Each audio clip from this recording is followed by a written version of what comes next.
Iran মার্কিন সংঘাত দিনকে দিন ভয়াবহ রূপ নিচ্ছে।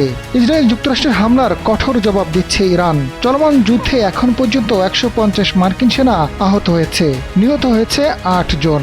বর্তমান পরিস্থিতিতে প্রাণ রক্ষায় মধ্যপ্রাচ্য ছেড়েছেন 43,000 মার্কিন নাগরিক। যুক্তরাষ্ট্রের পররাষ্ট্র দপ্তর বিষয়টি নিশ্চিত করেছে।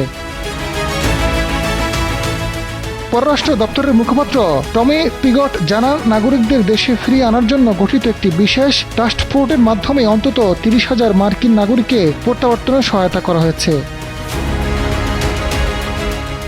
পররাষ্ট্র দপ্তরের তথ্য মতে মধ্যপ্রাচ্য থেকে নাগরিকদের সরিয়ে নিতে যুক্তরাষ্ট্র 2 ডজনেরও বেশি চার্টার্ড ফ্লাইট পরিচালনা করেছে। তবে এসব ফ্লাইটে গড়ে 40% কম যাত্রী ছিল, কারণ অনেক মার্কিন নাগরিক বাণিজ্যিক ফ্লাইট ব্যবহার করে দেশে ফিরতে আগ্রহ দেখিয়েছেন। ইরানের সঙ্গে সংঘাত শুরু হওয়ার পর অনেক মার্কিন নাগরিক বাণিজ্যিক ফ্লাইট ব্যবহার করে নিজ উদ্যোগে দেশে ফিরেছেন। এর আগে আহতের সংখ্যা কখনো প্রকাশ হয়নি। রয়টার্সের প্রতিবেদন প্রকাশের পূর্বে মার্কিন প্রতিরক্ষা সদর দপ্তর পেন্টাগন জানায়, কেবলমাত্র 8 জন মার্কিন সেনা গুরুতর আহত হয়েছে।